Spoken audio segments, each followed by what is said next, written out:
இயேசு கிறிஸ்துவின் இனிய நாமத்தில் வாழ்த்துக்கள். இந்த நாளிலும் ஏசாயா தீர்க்கதரிசியின் புஸ்தகம் 50வது அதிகாரத்தை நாம் தியானிக்கப் போகிறோம். இந்த அதிகாரத்தினுடைய முதல் வசனத்தில் ஆண்டவர், மீந்திருக்கிற ஜனங்கள் எங்கள் தாயை ஏன் அனுப்பிட்டீங்க அப்படின்னு ஒரு கேள்வி கேட்பது போல இங்கே அதற்கு பதில் தரும் வண்ணமாக ஏசாயா இங்கே எழுதியிருக்கிறதை நாம் பார்க்கிறோம். கர்த்தர் சொல்லுகிறார், நான் உங்கள் தாயை அனுப்பிவிட்ட போது அவளுக்கு கொடுத்த தள்ளுதற் சீட்டு எங்கே? அல்லது எனக்கு கடன் கொடுத்த எவனுக்கு உங்களை நான் விற்று போட்டேன்? இதோ உங்கள் அக்கிரமங்களின் நிமித்தம் நீங்கள் விற்கப்பட்டீர்கள், உங்கள் பாதகங்களின் நிமித்தம் உங்கள் தாய் அனுப்பிவிடப்பட்டாள் என்று சொல்லி இங்கே ஆண்டவர் பதில் உரைப்பது போல இந்த அதிகாரத்தை ஏசாயா தொடங்குகிறார். ஏனென்றால் பாகமும் 24வது அதிகாரம் 1ஆம் வசனத்தில், ஒருவன் ஒரு ஸ்திரீயை விவாகம் பண்ணி கொண்ட பின்பு அவளிடத்தில் லட்சையான காரியத்தை கண்டு அவள் மேல் பிரியம் மற்றிருந்தால் அவன் தள்ளுதல் சீட்டை எழுதி அவள் கையில் கொடுத்து அவளை தன் வீட்டுக்கு அனுப்பிவிடலாம் என்று சொல்லி மோசேயின் மூலமாக கொடுக்கப்பட்ட கட்டளையின்படி இங்கே ஆண்டவர் பேசுகிறதை பார்க்கிறோம். உன் தாயை நானாக அனுப்பிவிடலை, இல்லைன்னா எங்கேயாவது கொண்டு போய் அடகு வைக்கலை, அதாவது கடன் கொடுத்தவனுக்காக நான் திரும்ப கொடுக்கலை. ஏன்னா அவங்க அக்கிரமங்களின் நிமித்தமாக, அவர்களுடைய பாதகங்களின் நிமித்தமாக மனைவியாக சித்தரிக்கப்பட்ட இஸ்ரவேல் ஜனங்கள் அவர்கள் சிறையிருப்புக்கு சென்று விட்டார்கள் என்கிற காரியத்தை தான் இங்கே ஆண்டவர் பேசுகிறதை பார்க்கிறோம். ஏசாயா தீர்க்க தரிசனம் உரைத்த அந்த ஒரு 150 ஆண்டுகளுக்குள்ளாக, அவர்கள் 100 ஆண்டுகளுக்குள்ளாக பாபிலோனின் சிறையிருப்பில் சிக்கி கொண்டார்கள். இயேசு கிறிஸ்து இந்த பூமியில் வந்த பொழுது அவர்கள் ரோமருடைய ஆளுகைக்குள்ளாக உட்பட்டிருந்ததை நம்ம எல்லாரும் அறிவோம். ஏனென்று சொன்னால் இயேசு கிறிஸ்துவினுடைய அந்த அவருடைய வாழ்க்கைக்கு முன்பாக ஒரு கொடிய மரணத்தினால இயேசு கிறிஸ்து மரிக்க வேண்டும் என்பதற்காக இயேசு வாழ்ந்த நாட்களில் அந்த உலகத்தில் இருந்த கொடுமையான சட்டம், இஸ்ரவேலினுடைய அந்த கொலை செய்கிற திட்டம் கல்லெறிந்து அவர்கள் கொலை செய்கிறதாக இருந்தார்கள். உலகத்தில் ரோமர்கள் தான் சிலுவையில் அறைந்து கொலை செய்கிற அந்த தண்டனையை கொடுக்கிறவர்களாக இருந்தபடியினால்தான் இயேசு கிறிஸ்து பிறப்பதற்கு 25 ஆண்டுகளுக்கு முன்பாகத்தான் ரோம ஆட்சியை அங்கே ஆண்டவர் கொண்டு வந்திருந்தார். இஸ்ரவேலர்களை ரோமர் ஆளுகிற அந்த ஆளுகைக்குட்பட்டு இருந்தபடினால்தான் அவர் ஆக்கினைக்குள்ளாக தீர்க்கப்பட்ட பொழுது கல்வாரி சிலுவையில் அவர் அடித்து அவர் அங்கே ஆண்டவர் சிலுவையில் தொங்கவிடப்பட்டதை நாம் பார்க்கிறோம். அது ரோமர்களுடைய ஒரு கொடுமையான சட்டமாக இருந்தபடியினால ஒரு கொடிய மரணத்தை தான் அனுபவித்து தன்னுடைய ஜனங்களுக்கு அன்பை காட்ட வேண்டும் என்பதற்காகத்தான் அந்த காரியங்கள் நடந்தது. இப்போ 2ஆம் வசனத்தில் கிறிஸ்து பேசுகிறது போல அதற்கு பின்பாக கிறிஸ்துவினுடைய அந்த காரியங்களை குறித்து ஏசாயா எழுதுகிறார். நான் வந்த பொழுது ஒருவனும் இல்லாமற் போனதென்ன, நான் கூப்பிட்ட போது மறு உத்தரவு கொடுக்க ஒருவனும் இல்லாமற் போனதென்ன, மீட்கக்கூடாதபடிக்கு என் கரம் குறுகிற்றோ, விடுவிக்கிறதற்கு என்னிடத்தில் பலனில்லாமற் போயிற்றோ, இதோ என் கண்டிதத்தினாலே கடலை வற்ற பண்ணி நதிகளை வெட்டாந்தரையாக்கி போடுகிறேன், அவைகளிலுள்ள மீன் தண்ணீர் இல்லாமல் தாகத்தால் செத்து நாறுகிறது என்று சொல்லி, அதாவது ஆண்டவராகிய இயேசு கிறிஸ்து இந்த பூமியில் வந்த பொழுது தமக்கு சொந்தமானதில் வந்தார். சொந்தமானவர்களோ அவரை ஏற்றுக்கொள்ளவில்லை. மோசேயினுடைய நாட்களில் ஆண்டவர் அவர்களை பக்கத்தில் வைத்து கொள்ளுகிறதற்கு அவர் அத்தனையாக அவர் இடம் கொடுக்கவில்லை. ஏனென்று சொன்னால் மோசே மலையின் மேலே ஏறி ஆண்டவரிடத்தில் அந்த கற்பலகைகளை பெற்றுக்கொள்ளும் பொழுது எவனோ மிருகமாவது மனிதனாவது அந்த மலையை தொட்டா அவங்க மரித்து விடுவாங்க என்கிற ஒரு காரியம் இருந்தது. ஆண்டவரிடத்தில் அவர் பக்கத்தில் அவர் மேலே மார்பில் சாய்கிற அனுபவங்கள் அந்த நாட்களில் அவர்களுக்கு கொடுக்கப்படவில்லை. ஆனால் இயேசு கிறிஸ்துவாக இந்த பூமிக்கு வந்த பொழுது அவர்களை தன்னுடைய அருகில் வைத்து கொள்ளும்படியாக, ஏன்னா யோவானே அவருடைய மார்பில் சாய்ந்திருந்தான் என்று சொல்லி பார்க்கிறோம். அவர்களோடு கூட உண்டு உறங்குகிற அவர் அந்த அனுபவத்தை விருப்பத்தோடு கூட அவர் வந்திருந்த பொழுது அவருடைய ஜனங்கள் அவரை புறக்கணித்தார்கள். அவரை சிலுவையில் ஏற்றி கொலை செய்கிற அளவிற்கு அவர்கள் துணிந்து விட்டார்கள் என்பதைத்தான் இங்கே சொல்லுகிறது. நான் மீட்கும்படியாக நான் வந்தேன், எனக்கு விடுவிக்கும்படியாக வந்தேன், எனக்கு பலன் இல்லாமல் போயிற்றோ. ஏனென்று சொன்னால் எகிப்தில் நான் நதிகளை எல்லாம் வெட்டாந்தரையாக நான் மாற்றினவர், நான் கடலையே வற்றி போக பண்ணி செங்கடலின் வழியாக நடந்தவர், அங்கே காரிருள் என்கிற ஒரு தண்டனையை கொடுத்தவர் என்கிறதையெல்லாம் இங்கே ஆண்டவர் ஞாபகப்படுத்துகிறதை பார்க்கிறோம். எப்படி தண்ணீர் இரத்தமாக மாறின பொழுது மீன்களெல்லாம் செத்து நாரிற்றோ, காரிருள் எகிப்தில் வாதையாக கொடுத்தாரோ, இவர்கள் நடந்து வரும்பொழுது செங்கடலை எப்படி அது வெட்டாந்தரையில் நடந்து வரும்படியாய் பண்ணினாரோ, நதிகளையும் அதே போல பிரித்தாரோ, அதே ஆண்டவர் தான் நான் உங்களோடு கூட பேசுகிறேன் என்று சொல்லி தெளிவாக இங்கே பேசுகிறதை பார்க்கிறோம். இத்தனை வல்லமையுடைய எனக்கு மீட்கக்கூடாதபடிக்கு என் கரம் குறுகிற்றோ, விடுவிக்கிறதற்கு என்னிடத்தில் பலன் இல்லையோ. இது கிறிஸ்துவினுடைய மரணத்தை குறிக்கக்கூடியதாக இருக்கிறது. சிலுவையை பற்றிய உபதேசம் கெட்டுப்போகிறவர்களுக்கு பைத்தியமாய் இருக்கிறது, ரட்சிக்கப்படுகிற நமக்கோ தேவ பலனாய் இருக்கிறது. இங்கே மீட்கும் பொருளாக கிறிஸ்துவையும் அந்த பலனாக கல்வாரி சிலுவையின் மரண பாடுகளையும் குறித்து இங்கே ஏசாயா வர்ணிக்கிறான். என்ன பலன்?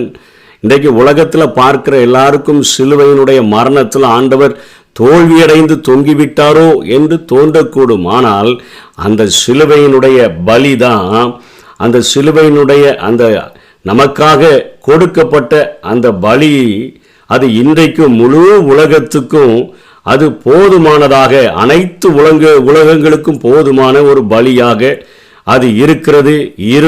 இருக்கின்ற வரப்போகின்ற அனைவருக்குமே இப்பலியினுடைய வலிமையானது விளங்கி கொண்டே இருக்கக்கூடியதாக இருக்கிறது. அந்த வலிமை மிக்க அந்த கல்வாரி அந்த சிலுவையை இல்லைன்னா அந்த கொம்பை பற்றி கொண்டு விடுதலையை அடைய நம்ம மனம் வைத்தோன்னு சொன்னால் நம்ம நிச்சயமாக நன்மையை தெரிந்து கொள்கிறவர்களாக காணப்படுவோம். ரட்சிக்கப்படுகிற நமக்கோ அது தேவ பலனா இருக்கிறது என்கிற காரியமானது இங்கே சொல்லப்படுகிறது. தொடர்ந்து பேசுகிறார். இழப்படைந்தவனுக்கு சமயத்துக்கேற்ற வார்த்தை சொல்ல நான் அறியும்படிக்கு கர்த்தராகி ஆண்டவர் எனக்கு கல்விமானின் நாவை தந்தருளினார். காலைதோறும் கற்றுக்கொள்ளுகிறவர்களைப் போல நான் கேட்கும்படி என் செவியை கவனிக்க செய்கிறார். ஆண்டவர் சிறு வயது முதல் கொண்டு, ஏன்னா என் 12 வயதிலே அவருடைய ஞானத்துக்கு முன்பாக எதிர்த்து நிற்க முடியவில்லை. 40 நாட்கள் உபவாசம், முழுவதும் அதிக இருட்டோடே வனாந்தரமான இடம் இவைகளுக்கெல்லாம் சென்று பிதா செய்ய குமாரன் காண்கிறது எதுவோ அதையே அவர் இந்த பூமியிலே செய்கிறவராக காணப்பட்டார். தாமாக எதையும் செய்யவில்லை. எதையெல்லாம் இன்னைக்கு நான் செய்ய போகிறேன், என்னென்ன திட்டங்கள் எல்லாம், எல்லா அஜெண்டாவும் பிதாவினுடைய கரத்திலிருந்து வாங்கி இயேசு கிறிஸ்து இந்த பூமியிலே அவர் செய்கிறவராக காணப்பட்டார். எல்லா காரியங்களும் பிதா காண்பிக்கிறதை மாத்திரம் அவர் செய்தார். நம்முடைய வாழ்க்கையில் நம்ம கொஞ்சம் ஒரு எக்ஸாம்பிளுக்கு எடுத்துக்கொண்டோன்னு சொன்னால், இன்னைக்கு கானாவூர் கல்யாண வீட்டில் தண்ணீரை திராட்சை ரசமாக மாற்றணும் என்கிற காரியம் கற்பிக்கப்பட்டால் சந்தோஷமாக இருக்கும். 38 வருஷமாக ஒருவன் அந்த பெதஸ்தா மண்டபத்தண்டையில் படுத்து கிடக்கிறான், அவனை போய் சுகமாக்கணும்னா மிகுந்த சந்தோஷமாக இருக்கும். ஒரு வாலிபனை தூக்கி கொண்டு வருவார்கள், ஒரு தாய் அழுது கொண்டு வருவார். அவளை நிறுத்தி அந்த வீதியிலே அந்த பாடையை இறக்கி அந்த வாலிபனை எழுந்திருக்க செய் என்று சொன்னால் சந்தோஷமாக இருக்கும். செத்துப்போன லாசருவை 4 நாள் கழித்தாயிலும் கல்லறைக்கு வெளியே நின்று கூப்பிட்டால் வந்து விடுவான் என்று செய்ய சொல்லுகிற ஊழியங்கள் மிக சந்தோஷமாக இருக்கும். ஆனால் இவருக்கு போதிக்கப்படுகிற காரியங்கள் இவைகளெல்லாம் போதிக்கப்பட்டது கூட சேர்த்து இன்னொரு காரியமும் போதிக்கப்படுகிறது. கர்த்தராகிய ஆண்டவர் என் செவியை திறந்தார், நான் எதிர்க்கவும் இல்லை, நான் பின்வாங்கவும் இல்லை என்று அவருடைய பாடுகளை குறித்து கொஞ்சம் ஏசாயா எழுதுகிறார். அடிக்கிறவனுக்கு என் முதுகையும் தாடை மயிரை பிடுங்குகிறவர்களுக்கு என் தாடைகளையும் ஒப்பு கொடுத்தேன். அவமானத்துக்கும் உமிழ் நீருக்கும் என் முகத்தை மறைக்கவில்லை. அதற்கு கீழேயோ சொல்றார், என் முகத்தை நான் கற்பனை போல ஆக்கின, நான் வெட்கப்பட்டு போவதில்லை என்று இயேசு கிறிஸ்துவினுடைய கல்வாரி சிலுவையினுடைய அந்த மரண பாடுகளை குறித்து இங்கே தீர்க்கன் எழுதுகிறதை பார்க்கிறோம். என்ன கற்றுக் கொடுத்தார்? நான் பின்வாங்கவில்லைன்னு சொல்றாரு, எதிர்க்கவும் இல்லை என்று சொன்னால், அடிக்கிறவனுக்கு என் முதுகையும் தாடை மயிரை பிடுங்கிறவர்களுக்கு என் தாடை. இந்த முதுகில் அடிக்கப்படுகிறது யாருக்கு அடிக்கப்படும் அப்படின்னு சொன்னால், நீதிமொழிகள் 10ஆம் அதிகாரம் 13ஆம் வசனத்தில், புத்திமானுடைய உதடுகளில் விளங்குவது ஞானம். அவர் புத்திமானாதான் இந்த பூமியில இயேசு கிறிஸ்து வாழ்ந்தார். மதிகேடனுடைய முதுகுக்கு ஏற்றது பிரம்பு என்று எழுதப்பட்டிருக்கிறது. கல்வாரி சிலுவைக்கு செல்வதற்கு முன்பாக, மனுஷர்களுடைய கைகளில் ஒப்பு கொடுக்கப்படுகிறதற்கு முன்பாக, ஸ்தோத்திர பாட்டை பாடி ஒலிவமலைக்கு சென்ற இயேசு கெத்செமனே தோட்டத்தில் ஜெபிக்கும் பொழுது அவருக்கு முன்பாக ஒரு பாத்திரம் வைக்கப்படுகிறது. உலகத்தின் அத்தனை மக்களுடைய பாவங்களையும் அங்கே பார்க்கிறவராக, அத்தனை பாவங்களும் தன்மேல சுமத்தப்பட போகிறது என்கிறதை அறிந்தவராக, அவருக்கு இப்படிப்பட்ட காரியங்கள் நேரும் என்கிறதையும் கற்றுக் கொடுத்ததுனால தான் சீஷர்களிடத்திலையும் அவர் அதை ஷேர் பண்ணுகிறார். மனுஷகுமாரன் மனுஷர்களுடைய கைகளில் ஒப்பு கொடுக்கப்படுவார், அவர் ஆக்கினைக்குள்ளாக தீர்க்கப்படுவார், 3ஆம் நாளிலே உயிர் தெழுவார் என்கிற காரியங்கள் எல்லாம் சொல்லப்படுகிறது. இங்கே புத்திமானாய் வாழ்ந்த தனக்கு மூடனுக்கு விழுகிற அடியை போல முதுகில அடிவிலை போகுது, அதுவும் சாட்டையினால, ஈய குண்டுகள் பொருத்தப்பட்ட அந்த சாட்டையினால் விழப்போகிற அடியை, ஒரு மூடனுக்குரிய தண்டனையை நான் ஏற்க வேண்டியதிருக்கிறதே என்கிற ஒரு நிலைமை. உலகத்தினுடைய அத்தனை பாவங்களையும் என் மேல சுமத்தி என்னை மூடனாக இந்த உலகம் தீர்க்க போகிறதே. அதனால தான் சொல்லுகிறார், இந்த பாத்திரம் என்னை விட்டு நீங்க கூடுமானால் நீங்கும்படி செய்யும், என்னுடைய விருப்பத்தின்படி அல்ல, உம்முடைய சித்தத்தின்படி ஆக கடவுள். உலகத்தினுடைய அத்தனை பாவங்களையும் சுமந்து நான் அந்த செய்யாத எல்லாவற்றுக்காகவும் நான் பாவியாக நிறுத்தப்படுகிறேனே என்கிற பொழுது கொஞ்சம் நடுநடுங்குகிறவராக இயேசு கிறிஸ்து ஜெபிக்கிறதை பார்க்கிறோம். அதே போல அந்த நீதிமொழிகள் 19ஆம் அதிகாரம் 29ஆம் வசனத்திலும், பரியாசக்காரனுக்கு தண்டனையும் மூடனுடைய முதுகுக்கு அடிகளும் ஆயத்தமாயிருக்கிறது என்று சொல்லப்படுகிறது. இங்கே தனக்கு முதுகில அடி விழும்போது அது மூடனாக இந்த உலகம் என்னை தீர்க்கிறதே என்கிற ஒரு காரியத்தில் இங்கே ஆண்டவர் துடிதுடித்து ஜெபிக்கிறத, அவருடைய இரத்தத்தினுடைய அந்த வேர்வையினுடைய பெருந்துளிகள் இரத்தமா தரையில விழுகிறதை பார்க்கிறோம். தேவதூதன் அவரை பலப்படுத்துகிறான். அதைத்தான் 7ஆம் வசனத்தில் பார்க்கிறோம். கர்த்தராகிய ஆண்டவர் எனக்கு துணை செய்கிறார், ஆகையால் நான் வெட்கப்பட்டு போவதில்லை என்று அறிந்திருக்கிறேன்.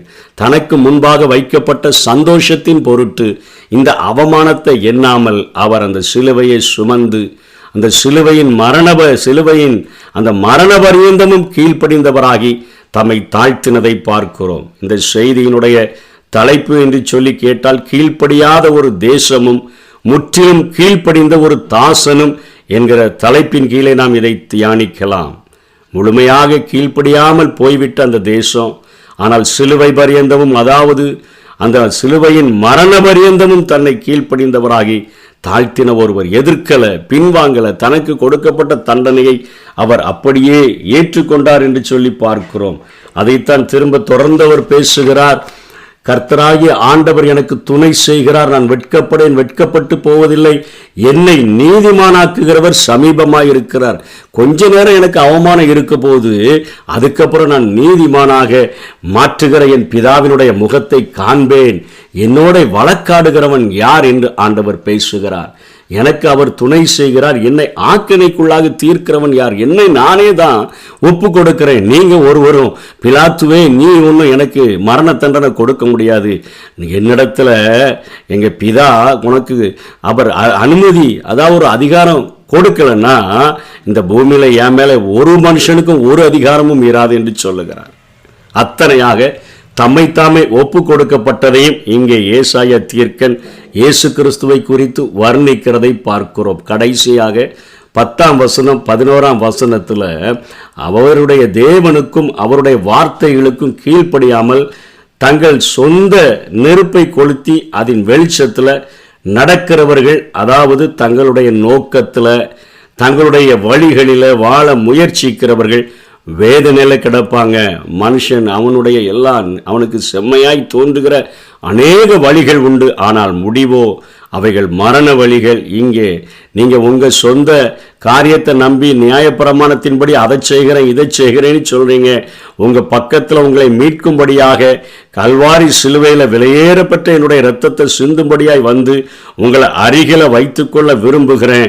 ஆனால் என்ன சொந்தமானதில் வந்த என்ன நீங்கள் ஏற்றுக்கொள்ளலே என்று சொல்லி அங்கலாய்க்கிற ஒரு காரியத்தை பார்க்கிறோம். 10ஆம் வசனத்தில் நீங்கள் இந்த உலகம் பாவம் செய்ததுனால எல்லாரும் தனக்கு வெளிச்சம் இல்லாததுனால இருட்டில் நடக்கிறாங்க. அவங்க கர்த்தருடைய நாமத்தை நம்பி, இயேசு என்கிற நாமத்தை நம்பி தேவனை சார்ந்து கொள்ள கடவன் என்று சொல்லி ஒரு கட்டளையையும் இங்கே தீர்க்கன் கொடுக்கிறதை பார்க்கிறோம். அப்போஸ்தலர் 4ஆம் அதிகாரம் 12ஆம் வசனத்தில் அவராலே அன்றி வேறொருவராலும் ரட்சிப்பு இல்லை, நாம் ரட்சிக்கப்படும்படிக்கு வானத்தின் கீழெங்கும் மனுஷர்களுக்குள்ளே அவருடைய நாமமே அல்லாமல் வேறொரு நாமம் கட்டளையிடப்படவும் இல்லை என்று சொல்லி இங்கே நாம் வேதத்தில் பார்க்கிறோம்.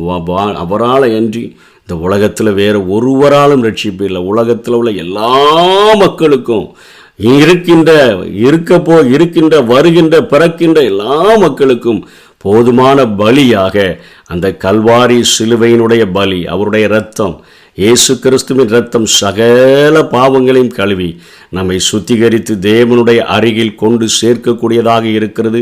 அவரிடத்தில் வந்த எந்த ஒரு மனுஷனையும் அவர் பிரகாசிப்பிக்கிற ஒளியாக. நீங்கள் அவரை பின்பற்றினீங்கன்னா இருளில் நடவாமல் ஜீவ ஒளியை அடைந்திருப்பீர்கள் என்கிற காரியத்தை கொடுத்து வேதம் ஒவ்வொரு நாளும் நம்மை தேற்றக்கூடியதாக இருக்கிறது. அந்த நாமத்தை அரவணைத்துக் கொள்வோம், ஆசீர்வாதங்களை பெற்றுக்கொள்வோம். கர்த்தர் தாமே நம்மை ஆசீர்வதிப்பாராக. ஆமென். அன்பே கல்வாரி அன்பே, உம்மை பார்க்கையிலே என் உள்ளம் உடையுதப்பா.